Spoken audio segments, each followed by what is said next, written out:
Hello and welcome to Speech Action Studio. This is our very first episode in a series of video podcasts for anyone who is active or curious about the performing arts. I shall be interviewing many artists from all areas of performing arts, from theatre, film, music, dance, and all across the board, discovering what motivates people to participate in and create performance. Today I shall be interviewing Kenny Burnham, who is a dramaturg based in Glasgow. So without further ado, here is the interview. Hi, Kenny Burnham. Hi. Thanks very much for coming along to this. It's the first recording of Speech Action Studio. The reason I invited you here was because many years ago, I saw on your resume that you were a dramaturg. Now, I'd known you as an actor working in some of the productions which your company and mine put on. But a dramaturg, and I had to think, now what is a dramaturg? Now I've been in the business for about 40 odd years. Not so much recently, but from about 18 years old on to about into my 40s, I was working in and around theatre. And I'd heard of a dramaturg, but never really come across one. So you're the best person to ask, what is a dramaturg? So a dramaturg is, they can work on a number of levels. So for example, sometimes a dramaturg is wrapped into the director. That can be controversial, but typically a lot of the time that happens in the UK actually, but in the continent it's usually a separate role. And what it is if there's a research element, so, you know, if, let's suppose you're putting on a play and it's Marie Antoinette in it, and people want to know, oh, how would she have moved given that she had to move these clothes? So the dramaturg would go away and go, well, her restricted movement would be in this way and that way, and you should try and capture that in your performance, or that the dramaturg would provide that information, and the actors and the director would decide what they were going to do with that kind of information. All right, so all the sort of the references of the time, the actors themselves may not be familiar with. In fact, they won't be if they're doing a Jacobean play. I mean, they're not going to know the manners, how you would eat an orange. Would there be an orange? All those sort of things to get it actually historically correct. Yeah. It's more than just being historically correct, though. So. Oh yeah, absolutely. So you know, in terms of how you manifest the effect, so you know, it's the curation of effect too. So when a director is deploying the knowledge of a dramaturg, what happens is they're deciding how to weave the performance, the play, how certain effects will come into, well, just like a woven fabric, how the two, the warp and the weft come together. Right. And indeed, if you want to stop that kind of pattern, you know why you're doing it. So it's that in itself becomes part of the pattern of the performance. So it's all very carefully considered. So you got the dramaturgy of effect in terms of how the performance is perceived, how it's performed to the audience. But you've also got it from a historical perspective to help inform the players on how they might tackle the parts, given the knowledge that they've got. So you've kind of that person. What you've done is you've localized the skills of that to a particular person to go away and do the research. And then that's just one aspect of dramaturgy, and I think it's one of the reasons why it seems a little bit unknowable, because there are so many different types of dramaturgy. Yeah, because I did some research on this, and I couldn't really find much about it. There was a few very sort of academic people on talking about, you know, the sort of theories and what role they play in a production.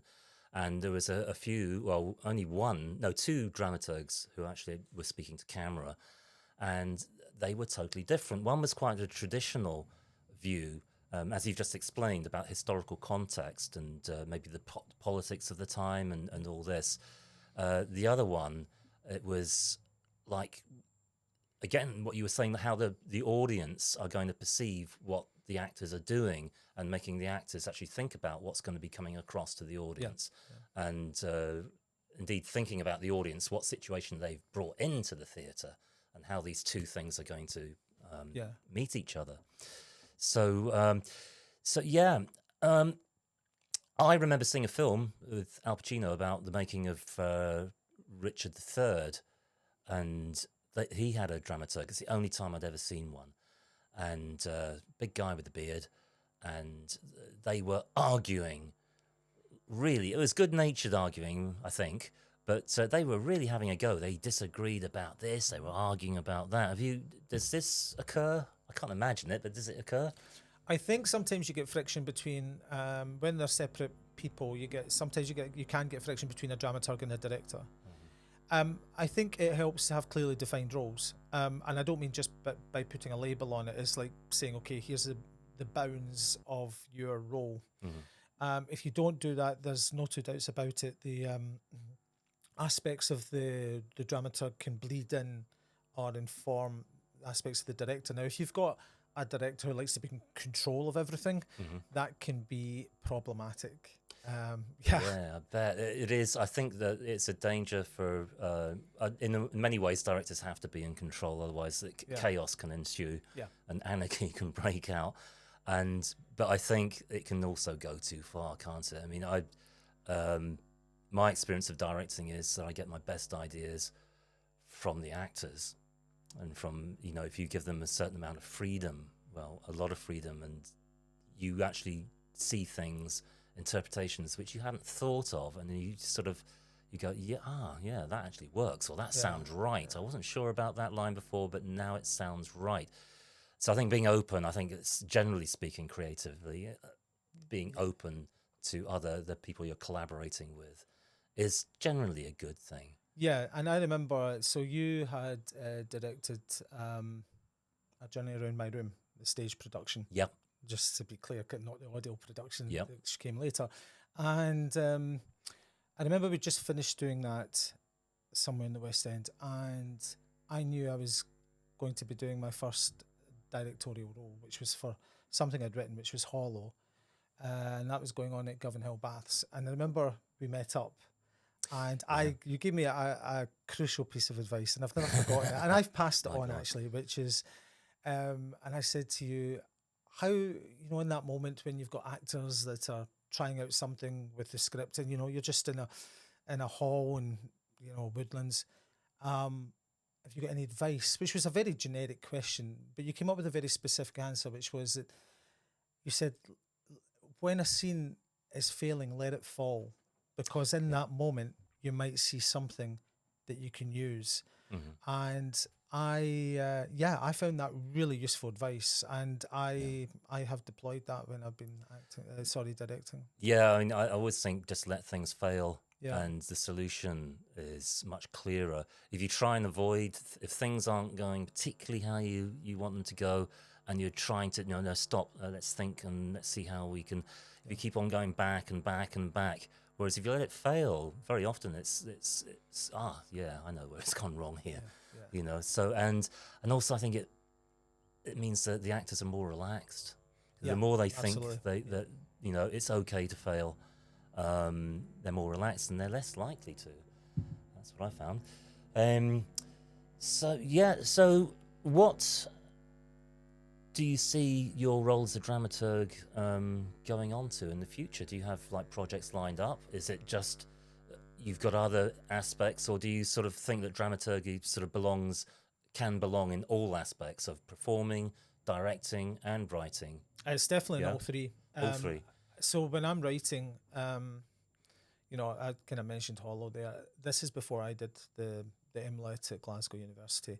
And I have to say that completely changed my way of thinking when it came to both writing and directing.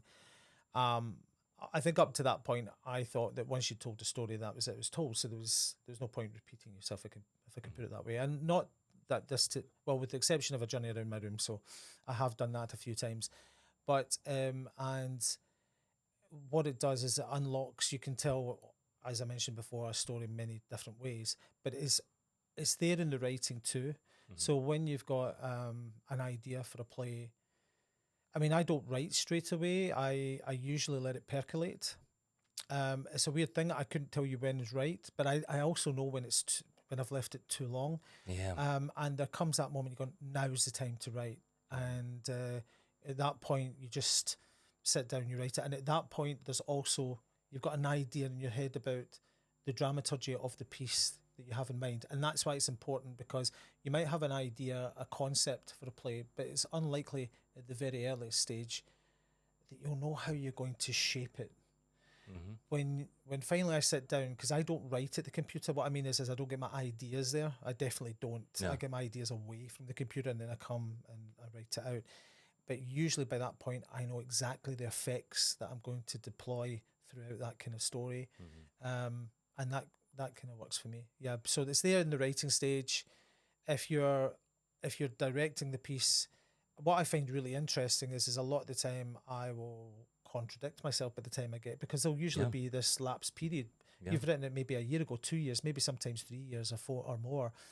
By the time you come to put it on, you're going, okay, well, I know why I've put that there in parenthesis in terms of a direction, but I'm not going to do that. I'm going to do something completely different.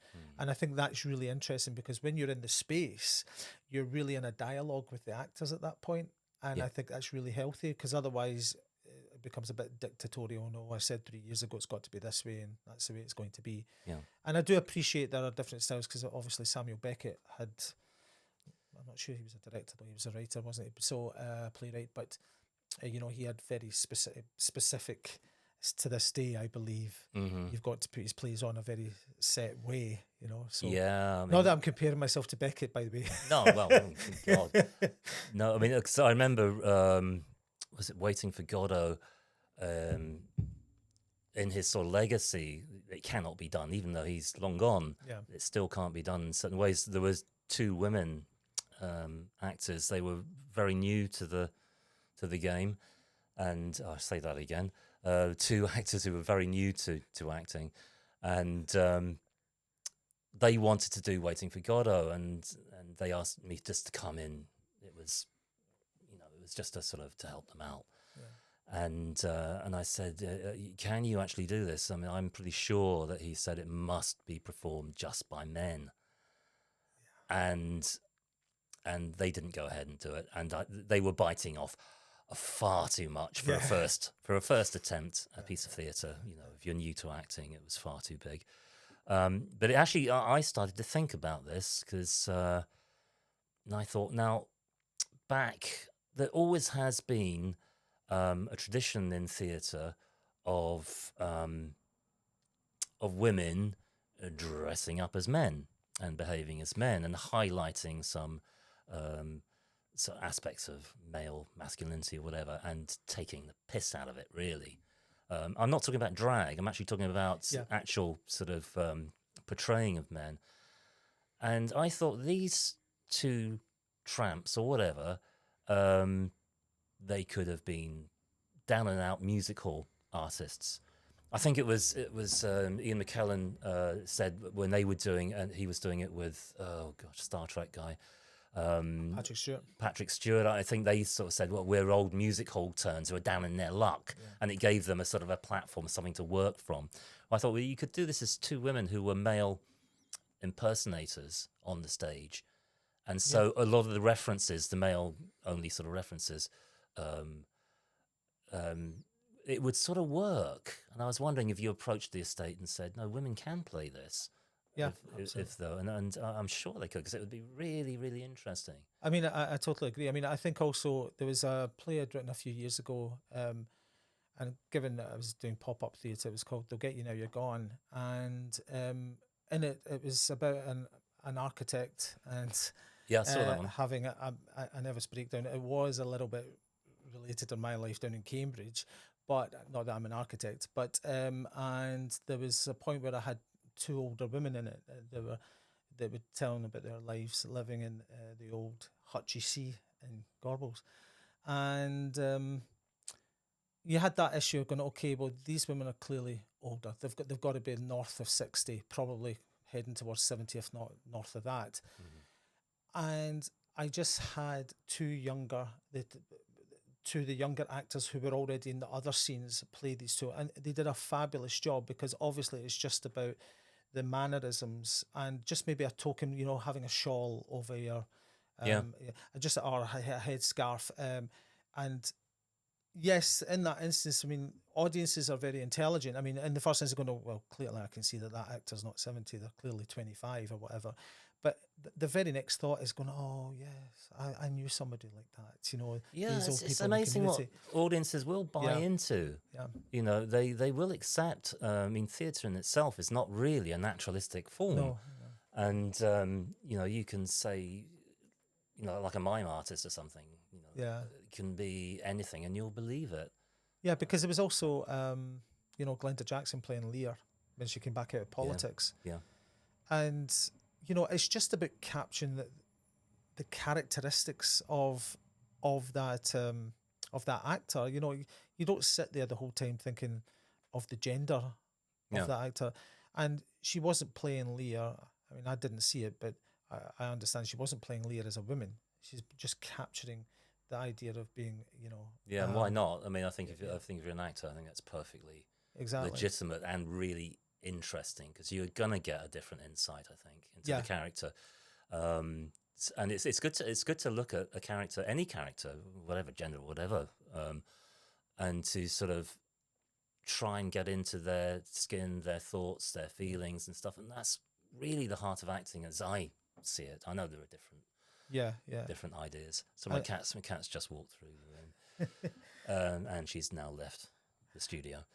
and, Yeah. and, So and to this day, and it's 'cause I remember when I was in Stark Theatre and I was starting to write, and it was hollow, and I'd had a lot of male characters in it, and my friend and our mutual friend Jill Corn, and she said, "You need more female, um, we need more female characters in this play," and I suddenly realised it was such a good point because I suddenly realised I had these characters that did not need to be men; hmm they could be women, hmm but I just fallen into that default because probably I was basing it on real life. They probably were men on hmm the situation I was basing on, and to this day, when I'm writing, I'm like, does this person? Because I realise that there's usually more parts for men than there are for women, particularly for when you get into older age brackets. yeah. And to this day, I where I can, I have it that women will be playing hmm roles where there's no there's no reason for gender specificity. Yeah. Well, I mean, dramaturgy. It's dramaturgy, whatever. I'll get it right at one point. Um, it's really very, very hard to absolutely pin it down, isn't it? Which I think is one of the reasons. And now I've actually spoken to you. It covers every aspect. I mean, it would even cover, I suppose, down to wardrobe and makeup. Yeah, It runs through the whole process. I suppose in many ways I've worked with small scale companies and community companies and going around schools and things like that. We didn't have a dramaturg, but in a way, I suppose we had to be our own. yeah.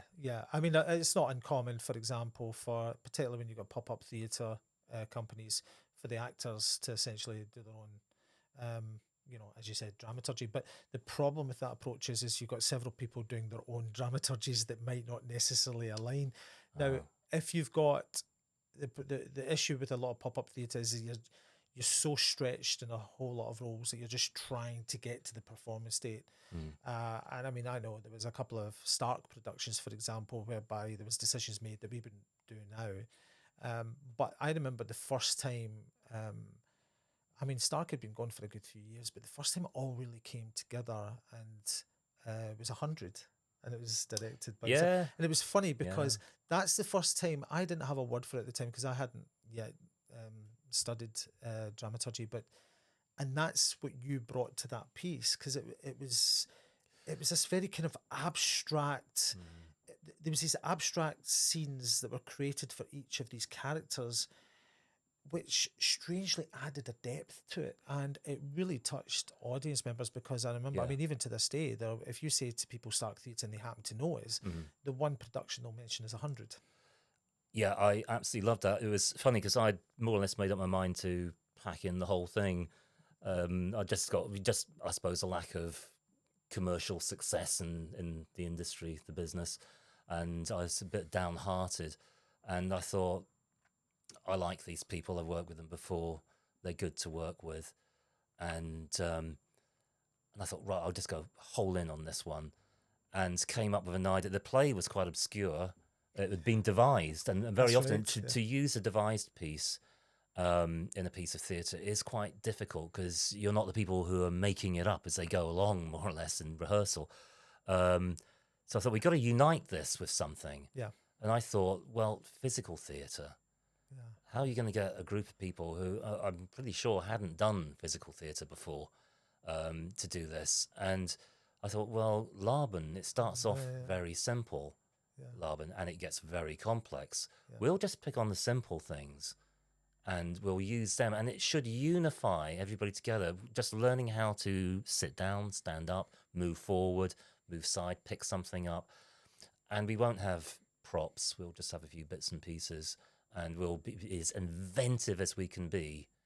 And it ended up almost like a boot camp, didn't it? In the end, just practicing, getting up and moving, and precise the focus and the strength and the attack of movements. Thinking about the quality of movement through time and space, and you know what? It worked. I think it worked. Yeah, I mean that was you know? that was a dramaturgy of space what you had deployed. Yeah, I didn't even know it at the time. And the thing was, is it worked so well because it gave you a framework.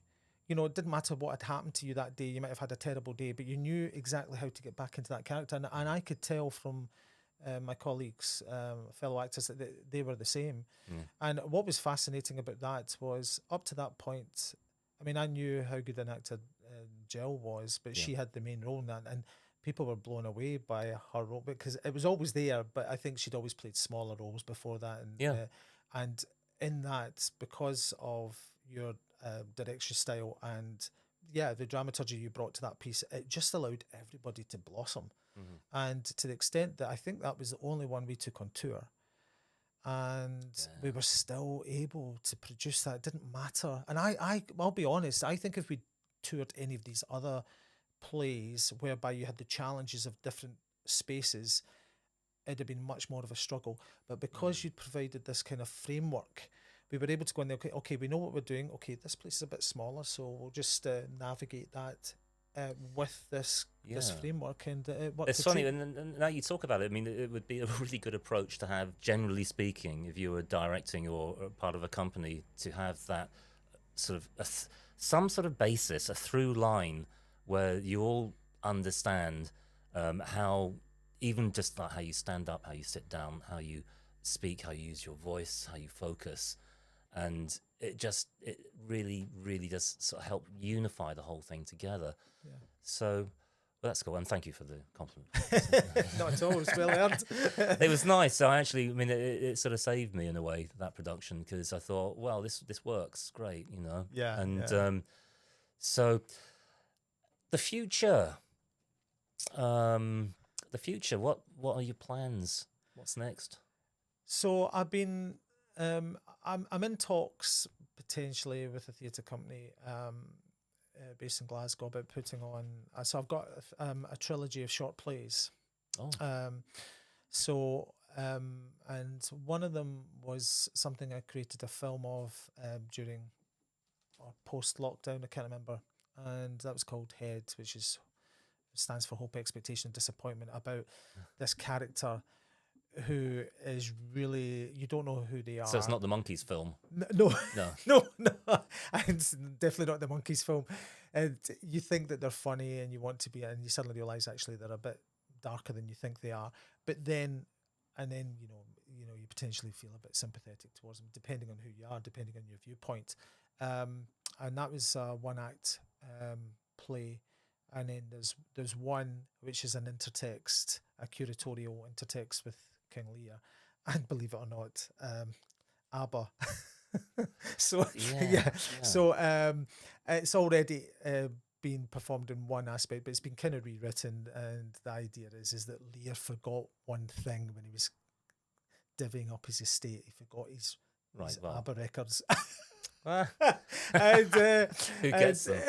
That's the thing. The three daughters, it changes. It's no longer quite the way it was in Lear. And the other one is based on the Greek mythology. So it's Circe and Penelope on Circe's island of Aiaia, and what happens when Athena arrives. So there are 3 players. These 3 plays are under they're all under the umbrella term of Two Worlds and In Between, which is the name of the project. And so I'm hoping that may be on. That will get performed in the first half of next year, probably. Well, I shall summer. be there this time, coming along and hopefully sort of sharing, if you let me in, sort of sharing some thoughts. And we're very kind in this channel. We just love people who actually dare to go out and do creative performing arts. Kenny Burnham, thank you very much. Thank you. It's been an absolute joy. And I just wish you every success in your future endeavours. And maybe we'll see you again soon. Yeah, thank you, and good luck with the channel. Thank Pleasure. you very much. Thank you. Bye-bye. Bye. Well, I hope you enjoyed that, our first ever episode. We shall be bringing you more fascinating insights from all across the performing arts. If you enjoyed this episode, please click the like button and subscribe. I'd like to thank Frankie McEachern for support with the first episode, and also thanks to all the YouTubers with their tutorials that have guided me through the technical side of podcasting. A very steep learning curve for me. I hope to see you again in the next episode of Speech Action Studio.